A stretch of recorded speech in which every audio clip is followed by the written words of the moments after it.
नमस्कार। प्रादेशिक समाचार के साथ मैं गुरु स्वरूप मिश्रा। पहले मुख्य समाचार। राज्य में एक दिन में सर्वाधिक 316 कोरोना पॉजिटिव मिले। कुल संक्रमितों की संख्या 4562 पहुंची। सीबीएसई 10वीं की परीक्षा में राज्य को मिले 7 टॉपर। पहली आदिवासी छात्रा को मिला स्टेट टॉपर बनने का गौरव। भवन निर्माण विभाग में अब स्थानीय ठेकेदारों को मिलेंगे 25 करोड़ तक के काम। अनुसूचित जनजाति को मिलेगी प्राथमिकता। और दक्षिणी छोटानागपुर और कोल्हान सहित राज्य के कई क्षेत्रों में अच्छी बारिश। अब तक 22% हुई धन रोपनी। और अब समाचार विस्तार से। झारखंड में पिछले 24 घंटे के दौरान 316 नए कोविड-19 के मामले पाए गए हैं। इसके साथ ही राज्य में कुल संक्रमितों की संख्या 4562 पहुंच गई है। वहीं दूसरी ओर संक्रमितों के स्वस्थ होने की दर घट रही है, जो वर्तमान में राष्ट्रीय औसत से लगभग 9% नीचे 54.47% है। कोविड-19 का संक्रमण राज्य में 4.74% की दर से बढ़ रहा है, जो कि 3.36% के राष्ट्रीय औसत से अधिक है। अब तक राज्य में कुल 38 लोगों की मौत हो चुकी है, जबकि पिछले 24 घंटे में 2 मौतें हुई हैं। इस बीच पिछले 24 घंटे में कोरोना संक्रमण से 57 लोग ठीक हुए हैं। इसी के साथ राज्य में स्वस्थ होने वालों की संख्या 2485 पहुंच गई है। राज्य में कोविड-19 मामलों की संख्या में हाल ही में वृद्धि के बाद झारखंड के 2 जिले हजारीबाग और चतरा में 22 जुलाई तक एक सप्ताह के लिए पूर्ण लॉकडाउन लगाया जा चुका है। वहीं दूसरी ओर किसी भी व्यक्ति को ई पास के बिना राज्य में प्रवेश करने की अनुमति नहीं दी जा रही है। सीबीएसई 10वीं की परीक्षा में 99% अंकों के साथ 7 परीक्षार्थी राज्य के टॉपर बने हैं। इसके साथ ही झारखंड की पहली आदिवासी छात्रा को स्टेट टॉपर बनने का गौरव हासिल हुआ है। कल जारी सीबीएसई के रिजल्ट में राज्य के 90.64% विद्यार्थी उत्तीर्ण हुए हैं। राज्य के 7 टॉपरों में रांची की छात्रा लीजा उरांव और हर्षा प्रियम, बोकारो के हर्ष राय और श्रद्धा श्रेया, देवघर के प्रभात रंजन, धनबाद के कृष्णांशु चौधरी और साई कृष्णा शामिल हैं। टॉपरों की सूची में शामिल झारखंड की पहली आदिवासी छात्रा लीजा उरांव ने बताया कि उसका लक्ष्य यूपीएससी में सफल होना है। मुख्यमंत्री हेमंत सोरेन ने दिल्ली के हरिनगर से मुक्त कराई गई मानव तस्करी की शिकार 16 साल की नाबालिग की सकुशल वापसी कराने का निर्देश दिया है। इसे लेकर पुलिस महानिदेशक एमवी राव और गुमला के उपायुक्त को कार्यवाही करने को कहा गया है। मुख्यमंत्री को सूचना मिली थी कि मंगलवार की देर रात गुमला निवासी 16 वर्षीय नाबालिग को दिल्ली में मानव तस्करी से मुक्त कराया गया है। कोरोना संकट के बीच झारखंड हाईकोर्ट के 50 कर्मियों की जांच के लिए कल सैंपल लिया गया। हाईकोर्ट के जज आवास पर ड्यूटी करने वाले पुलिसकर्मी को कोरोना पॉजिटिव पाए जाने के बाद ऐसा किया गया है। अन्य कर्मियों का सैंपल आज लिया जाएगा। हाईकोर्ट के रजिस्ट्रार जनरल अंबुजनाथ ने बताया कि कोरोना संक्रमण को देखते हुए कर्मियों की जांच कराई जा रही है। वहीं एहतियात के तौर पर हाईकोर्ट के पूरे परिसर और जजों के आवासों को भी सैनिटाइज किया जा रहा है। गढ़वा जिले में बुधवार की शाम कोरोना के 27 नए मरीजों के मिलने के बाद लॉकडाउन में सख्ती बढ़ा दी गई है। और जानकारी के साथ हमारे गढ़वा संवाददाता की रिपोर्ट। गढ़वा जिले में इस सप्ताह कोरोना के मामले तेजी से बढ़ने लगे हैं। इसके कारण प्रशासन की चिंता बढ़ गई है। कल की रिपोर्ट में कोरोना के 27 नए मरीज मिले हैं। 2 दिन पहले भी एक ही दिन में 24 नए केस मिले थे, लेकिन मंगलवार को यह रफ्तार थोड़ा कम हुआ था, जब मात्र 5 नए कोरोना के केस मिले थे। लेकिन बुधवार को अचानक 27 नए मामले आ गए। इसके बाद यहां कोरोना संक्रमितों की संख्या बढ़कर 181 हो गई है। इसमें से 122 लोगों के स्वस्थ होने के बाद एक्टिव केसों की संख्या 59 हो गई है। प्रशासन का कहना है कि यदि कोरोना मरीज मिलने की रफ्तार इसी तरह से बढ़ती रही तो काफी समस्या हो सकती है। यहाँ बेडों की संख्या बढ़ाने की जरूरत पड़ेगी। साथ ही स्वास्थ्य कर्मियों की टीम को भी बढ़ाना होगा। विनोद कुमार पाठक, आकाशवाणी समाचार, गढ़वा। खूंटी के सील जोन बिरहू से कोरोना जांच के लिए गए सभी 78 सैंपल की रिपोर्ट निगेटिव आई है। वहीं पुलिस अधीक्षक और उप विकास आयुक्त आवास से लिए गए सैंपल की जांच रिपोर्ट भी निगेटिव आई है। उधर तोरपा में नोएडा से लौटा एक व्यक्ति कोरोना पॉजिटिव पाया गया है। केंद्रीय मानव संसाधन विकास मंत्री रमेश पोखरियाल निशंक और राज्य मंत्री संजय धोत्रे ने सर्वाधिक किफायती कोविड जांच किट जारी की है। इसे आईआईटी दिल्ली ने डिजाइन किया है। आईआईटी दिल्ली ने आरटी-पीसीआर आधारित कोविड-19 टेस्ट किट के लिए जिन कंपनियों को लाइसेंस दिया है, उनमें कोरोस्योर भी है। स्वास्थ्य मंत्रालय ने कहा है कि देश के 22 राज्य और केंद्र शासित प्रदेशों में पहले ही प्रति 10 लाख जनसंख्या पर 140 या इससे अधिक व्यक्तियों की कोविड जांच हो रही है और इन प्रदेशों को लगातार यह सलाह दी जा रही है कि वे जांच करने की क्षमता बढ़ाकर विश्व स्वास्थ्य संगठन द्वारा निर्धारित परीक्षण स्तर को हासिल करें।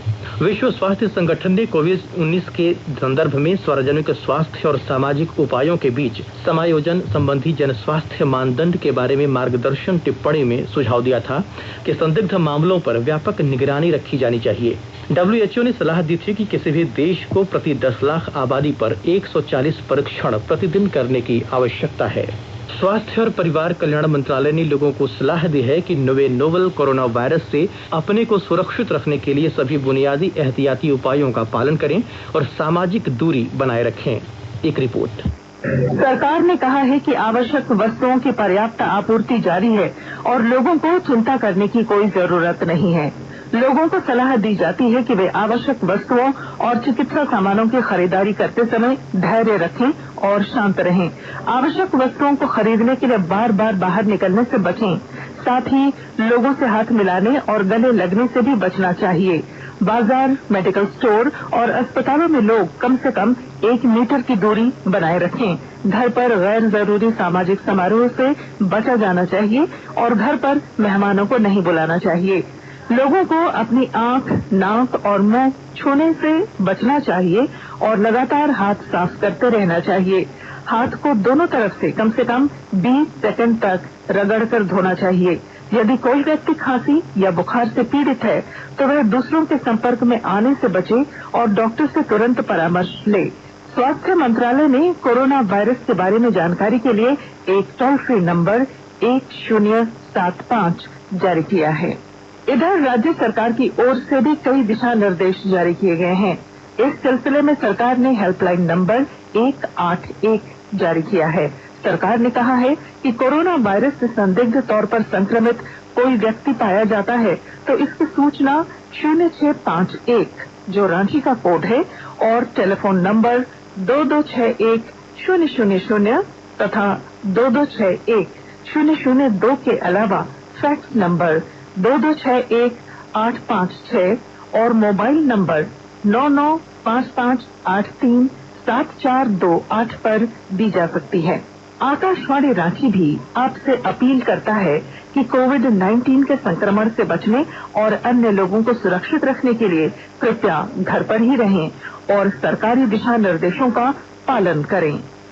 सूचना और प्रसारण मंत्री प्रकाश जावड़ेकर ने कहा है कि प्रधानमंत्री नरेंद्र मोदी ने कौशल विकास के महत्व को ध्यान में रखते हुए इसके लिए अलग मंत्रालय बनाया है। श्री जावड़ेकर ने एक ट्वीट में कौशल सृजन के महत्व पर बल देते हुए कहा कि कौशल विकास मंत्रालय देश के युवाओं को सक्षम बना रहा है और रोजगार के अवसर उपलब्ध करा रहा है।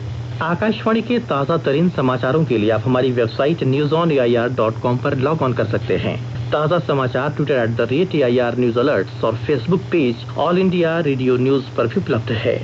आप प्रादेशिक समाचार एकांश के ट्विटर अकाउंट @AIR news_रांची और Facebook page AIR news Ranchi के अलावा YouTube channel regional news unit Ranchi पर भी हमारे बुलेटिन सुन सकते हैं।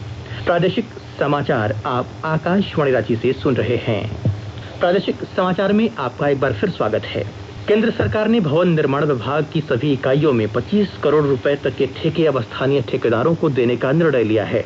मुख्यमंत्री हेमंत सोरेन ने इससे जुड़े प्रस्ताव को स्वीकृति दे दी है। प्रस्ताव को अनुमोदन के लिए अब मंत्रिपरिषद की बैठक में रखा जाएगा। निविदाओं में स्थानीय निवासियों की भागीदारी सुनिश्चित करने और उनको रोजगार अवसर उपलब्ध कराने के लिए राज्य सरकार ने यह कदम उठाया है, जिसमें अनुसूचित जनजाति के ठेकेदारों को प्राथमिकता मिलेगी। हालांकि सरकार ने इसके साथ कुछ शर्तें भी लगाई हैं। रांची के नए उपायुक्त छवि रंजन ने कल पदभार ग्रहण कर लिया। सांची समाहरणालय ब्लॉक ए स्थित उपायुक्त सभागार में नए डीसी के पदभार ग्रहण करने के दौरान जिले के सभी पदाधिकारी उपस्थित थे। इधर पूर्वी सिंहभूम के उपायुक्त सूरज कुमार ने पदभार ग्रहण करने के बाद समाहरणालय सभागार में पदाधिकारियों के साथ बैठक की।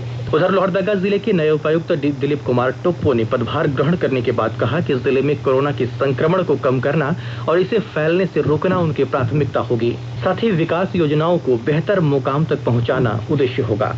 उधर धनबाद में उमाशंकर सिंह ने उपायुक्त का पदभार संभालने के बाद कहा कि लोगों के सहयोग से कोरोना के संक्रमण को रोकने के लिए काम करेंगे।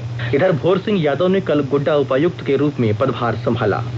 झारखंड हाईकोर्ट के जस्टिस आर मुखोपाध्याय की अदालत में पूर्व मंत्री कमलेश सिंह के पुत्र सूर्य सोनल सिंह और दामाद नरेंद्र मोहन सिंह की याचिका पर कल सुनवाई हुई। इस मामले में प्रवर्तन निदेशालय ईडी की ओर से बहस पूरी कर ली गई है। अदालत ने मामले में अगली सुनवाई 21 जुलाई की तिथि निर्धारित की है। कमलेश सिंह के पुत्र और दामाद पर 1 करोड़ रुपए की मनी लॉन्ड्रिंग का आरोप है। इस मामले की जांच ईडी कर रहा है। राज्य सरकार ने प्रतीक्षारत 31 चिकित्सा पदाधिकारियों का पदस्थापन कर दिया है। हजारीबाग के सिविल सर्जन तथा वर्तमान में स्वास्थ्य निदेशालय में प्रतिनियुक्त डॉक्टर कृष्ण कुमार को स्वास्थ्य निदेशालय में उप निदेशक बनाया गया है। वहीं अन्य चिकित्सा पदाधिकारियों को विभिन्न अस्पतालों व स्वास्थ्य केंद्रों में पदस्थापित किया गया है। स्वास्थ्य विभाग ने कल इनके पदस्थापन की अधिसूचना जारी कर दी है। आकाशवाणी का समाचार सेवा प्रभाग आज अपने फोन इन कार्यक्रम में कोविड-19 पर विशेष परिचर्चा प्रसारित करेगा। श्रोता स्टूडियो में हमारे टोल फ्री नंबर 1800-115767 पर फोन करके विशेषज्ञों से सवाल पूछ सकते हैं। श्रोता 0112-331-4444 पर भी सवाल पूछ सकते हैं। नंबर एक बार फिर सुन लीजिए, 1800-115767 और 0112-331-4444। #AskAIR का इस्तेमाल करके Twitter handle @AIR news alert से भी सवाल पूछे जा सकते हैं। यह कार्यक्रम रात 9:30 से FM गोल्ड और अतिरिक्त मीटरों पर सुना जा सकता है। कार्यक्रम हमारी वेबसाइट newsonair.com पर और हमारे YouTube channel news on AIR official पर भी उपलब्ध होगा। Mobile app news on AIR से भी अपडेट लिए जा सकते हैं। दक्षिणी छोटानागपुर, पलामू और कोल्हान सहित झारखंड के कई क्षेत्रों में अच्छी बारिश हो रही है, जिससे राज्य में अब तक 22% धन रोपनी की जा सकी है। अधिकारियों का मानना है कि इसी तरह बारिश होती रही तो 31 अगस्त तक राज्य में 90% से अधिक खेतों में धन रोपनी हो जाएगी। कृषि विभाग ने इस बार 18 लाख हेक्टेयर भूमि पर धान की बुआई करने का लक्ष्य रखा है। इस बार पलामू प्रमंडल में सामान्य से दोगुनी बारिश हुई है। और अब संक्षिप्त खबरें। कोरोना संक्रमित मरीज मिलने के बाद लातेहार जिले के उपायुक्त जिशान कमर कल चंदवा प्रखंड अंतर्गत रूद गांव के तुरी टोला में प्रशासनिक तैयारियों की जानकारी ली। खूंटी जिले के तुरीगढ़ा मोड़ के पास सड़क दुर्घटना में बाइक सवार एक युवक की मौत हो गई, जबकि दूसरा युवक घायल है। गोड्डा जिले के पड़ियाहाट हरियारी मुख्य मार्ग पर कल सड़क दुर्घटना में 2 व्यक्ति घायल हो गए। वहीं जिले के पथरगांवा थाना क्षेत्र में 55 वर्षीय एक व्यक्ति की नदी में डूबने से मौत हो गई। दुमका जिला निर्वाचन पदाधिकारी सह उपायुक्त राजेश्वरी बी ने कोरोना संक्रमण को देखते हुए गाइडलाइन के अनुसार उपचुनाव कराने को लेकर अधिकारियों के साथ कल बैठक की। खूंटी जिले के तोरपा प्रखंड में हाथियों के झुंड ने कल देर रात उत्पात मचाया। इस दौरान चुरदाग उत्क्रमित मध्य सह उच्च विद्यालय को क्षति पहुंचाई। और अब आइए सुनते हैं राज्य के प्रमुख अखबारों की सुर्खियां। आज राज्य से प्रकाशित लगभग सभी दैनिक अखबारों ने CBSE 10 की परीक्षा परिणाम को प्रमुखता से जगह दी है। प्रभात खबर, हिंदुस्तान, दैनिक भास्कर, दैनिक जागरण और रांची एक्सप्रेस ने रांची की टॉपर आदिवासी छात्रा लीजा सहित अन्य टॉपरों की खबर को पहले पन्ने पर प्रमुखता से छापा है। हिंदुस्तान ने एक दिन में रिकॉर्ड 316 कोरोना संक्रमित मिलने की खबर को पहले पन्ने पर जगह दी है। प्रभात खबर ने रांची में बेड से ज्यादा संक्रमितों की संख्या को प्रमुखता से छापा है। रांची एक्सप्रेस ने प्रधानमंत्री नरेंद्र मोदी द्वारा विश्व शांति के लिए भारत और यूरोपीय संघ की भागीदारी के अहम रोल की खबर को पहले पन्ने पर जगह दी है। अंग्रेजी दैनिक हिंदुस्तान टाइम्स ने राजस्थान में सियासी उठापटक के बीच सचिन पायलट द्वारा भाजपा में शामिल नहीं होने के बयान को पहले पन्ने पर प्रमुखता से छापा है। द टाइम्स ऑफ इंडिया ने राजस्थान में सचिन पायलट सहित 19 विधायकों को विधानसभा अध्यक्ष द्वारा भेजे गए नोटिस की खबर को पहले पन्ने पर प्रमुखता से प्रकाशित किया है। अंत में मुख्य समाचार एक बार फिर। राज्य में एक दिन में सर्वाधिक 316 कोरोना पॉजिटिव मिले। कुल संक्रमितों की संख्या 4562 पहुंची। CBSE 10वीं की परीक्षा में राज्य को मिले 7 टॉपर। पहली आदिवासी छात्रा को मिला स्टेट टॉपर बनने का गौरव। भवन निर्माण विभाग में अब स्थानीय ठेकेदारों को मिलेंगे 25 करोड़ तक के काम। अनुसूचित जनजाति को मिलेगी प्राथमिकता। और दक्षिणी छोटानागपुर और कोल्हान सहित राज्य के कई क्षेत्रों में अच्छी बारिश, अब तक 22% हुई धन रोपनी। इसके साथ ही आकाशवाणी रांची से प्रादेशिक समाचार का ये बुलेटिन समाप्त हुआ। नमस्कार। घर में रहिए, सुरक्षित रहिए और सुनते रहिए आकाशवाणी।